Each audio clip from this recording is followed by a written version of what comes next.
Okay, I started off by repairing the main body on the carburetor with a 1032 set screw. What I ended up doing was I took some solder and then I hammered it flat. And I bent it around and I slid it into the threads. And I had put some flux on the threads on the inside. And then I screwed the set screw in on the solder as it's in there on the threads. And then when I hit it with the torch, it pretty much wicked all of that solder up into the threads.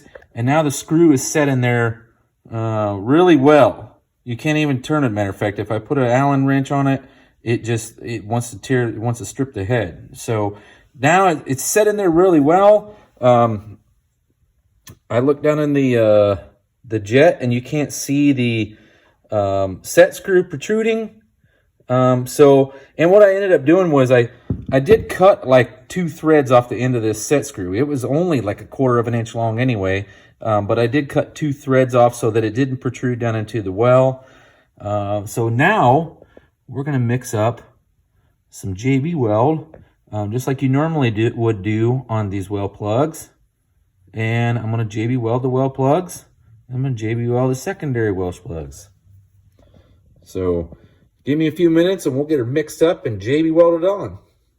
So now since our carburetor main body is pretty much dried up, the epoxy is solid as a rock, it's time to start assembling pieces on it to make it fit essentially on the base plate that we've already overhauled. So first things first is I like to find the gasket I'm going to use, and in this case, this is a new old stock GM piece here that I've had sitting around. I have quite a bit of stuff squirreled away that I'll use pretty much. It's my go-to box, right, of crap. But I found the gasket that fits, and we go ahead and install the base plate gasket so that we can install our base plate on the main body first. Now, I have already taken the time, and it may be a little bit, deceiving, but I've already cleaned this up. Otherwise I wouldn't install it on here. So, but I have cleaned it up. If you look, the pitting around the bores for the secondaries is just atrocious. I had to get in there with a sanding roll on my drill and try to smooth it out as best as possible. I was afraid it was going to kind of hinder some airflow in there, and then take all of the encrusted just aluminum crap out of there. There was a ton of it because this thing sat with water in the barrels for a long time. That's why that base plate ended up as bad as it was. But you can see there's some rusting and staining inside the bowl of the carburetor. I've tried my best to get it out. It's just finding something that can get into that small of an area makes it a little difficult. Also, I've already chased all the threads in the carburetor, so that way it can go back together fairly easy.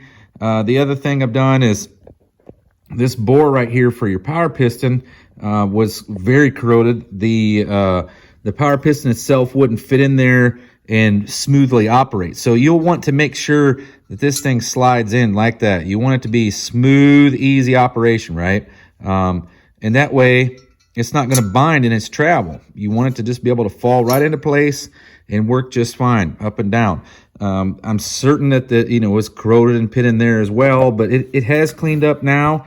All I used essentially on that was I just made a small little flap disc out of a old screw and cut a slot in it, and I put some emery cloth in there, kind of rolled it over a little bit, and then just ran it in there with my drill for a few minutes to clean all the boogers out of it. The rest of it is just I don't have much of a opportunity to get that clean without blasting it, and I don't want to lose the original finish.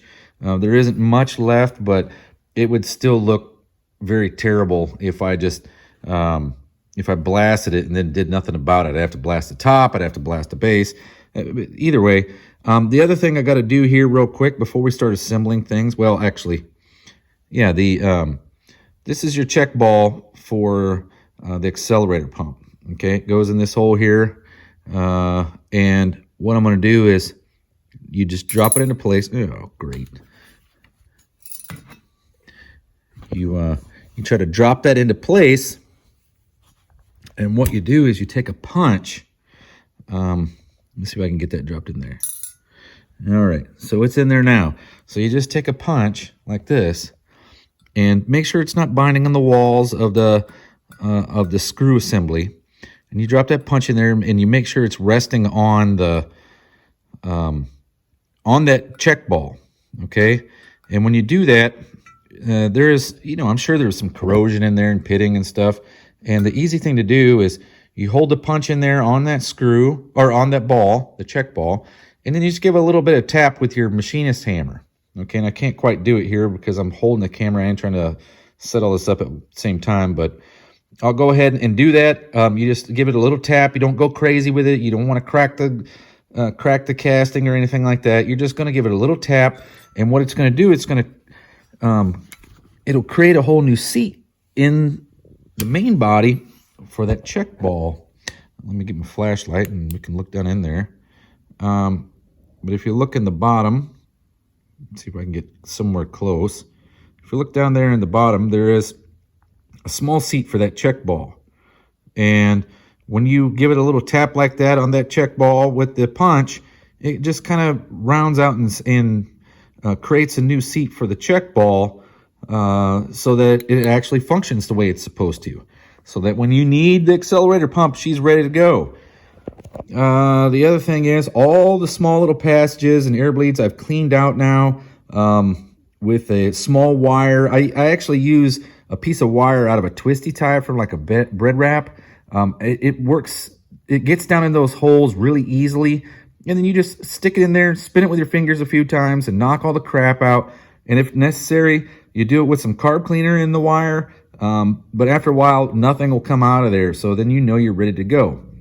The passages here that go down to the accelerator pump, I take the little straw from the carb cleaner and I cram it down in those holes, and you just work it back and forth till it smoothly operates, and then you stick the straw in there with the carb cleaner and you blast it out with some carb cleaner. And what should happen is when you put carb cleaner in here, it should come out in that little check ball hole, as well as some of them will probably end up over here in the accelerator pump. And that means that you pretty much have a smooth flow of fuel from the accelerator pump to this area here that actually goes to the air horn to deliver your fuel at the top of the barrel. All right, the other one is here. This one's actually just a direct shot down to this chamber. So do the same thing over here, and when you blast it, it should come almost straight out of that. It will fill up some of it in the accelerator pump housing there, but that's about as good as she's going to get. So this thing was in desperate situation of being repaired, but it appears that everything is kind of checking out. So we're getting it cleaned up as best as possible. And then just remember that most of the stuff that you don't get out of here is probably going to end up going through the carburetor. So I am going to take a chance on, because I don't want to blast it. Some of this crap probably will end up in the fuel, and it probably will go through the jets, and I probably will end up with something it starts running intermittently or whatever, and I'll have to take it apart and clean it all again, which is not really much of a problem. But it is an issue because it's past your filter. Your filter is here, and normally it'll filter the fuel as it comes in, but there's just a bunch of crap in here. I just keep blowing it out as I'm going, and then you spray it down with carb cleaner, so any of the stuff that gets knocked loose, hopefully it gets washed out or blown out or sucked out with a vacuum cleaner or whatever. But that's where we stand now. So I'm going to go ahead and start assembling this thing. I got the gasket on the bottom. We can literally just drop it right here on the base plate that we put together. Okay, and it should fit like a glove, and it does. And then we just roll this dude over and drop our 2 screws in. Okay, but I'll put some blue Loctite on those so they don't come loose. You definitely don't want to use red because then you'll have a hell of a time getting it off. But the blue seems to come loose whenever you go to take the screws out. And I just don't like these older style Quadrajet screws because they don't have, here at the top on the later Quadrajets, they had a lock washer in there that was pretty much attached to the screw. These early model ones, they don't have that, so it can fall out. So I just put a little blue Loctite on them, put them in there, and tighten them up. Okay, now with your base plate installed, the best thing to do is I like to start reassembling the carburetor, the pieces that go inside there for the calibration of the carburetor that you're using. In this case, this is a 1971 Stage 1. It came with 45 primary metering rods and 74 jets.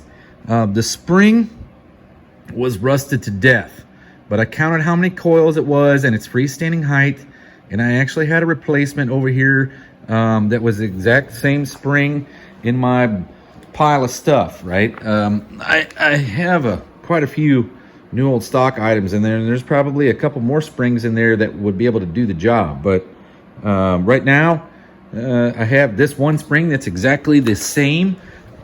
So we're gonna continue with, we'll put that new spring in there to replace the rusted, crusted piece of junk that came out of it. But first things first is the separator plate here, whatever you would call this, the internal air blade. You want to make sure that the notches go up, right? The notches are actually for your in your air horn. You see, you have those tubes that come down. They have to clear these notches. So what I normally do is you just drop it into place till it starts seating, and then you just tap it with the back of a screwdriver, and it'll seat in there as far as it normally goes. And then it should be almost flush on both sides. So now she's in there. It's time to start reassembling all the little pieces. I did find a new float here in my parts, my new old stock parts. And what else did I get that was new? Oh, we're gonna try a different accelerator pump. I don't know, maybe not. This is the original, and the spring is just freaking horrid, and I don't have a replacement Stage 1 spring. I don't know if it really matters. I might just try the old school hot rodder trick where they had what they used was a different assembly where the capture device here on the spring sat down a little bit further, and the pump was a little bit shorter. Okay, and it would allow for more fuel here in the accelerator pump well, I guess you would call it. And I don't think it really is going to make much of a difference, except for it'll give you a pretty good shot right off the throttle. So we'll see. You start setting up the choke housing pieces here. You don't necessarily have to do this. Okay, well, I'm running out of room on my table here. There's all kinds of parts scattered everywhere. But I do have everything installed in the main body of the carburetor. I just have my choke housing stuff sitting on there, and the screw just kind of in a couple of threads.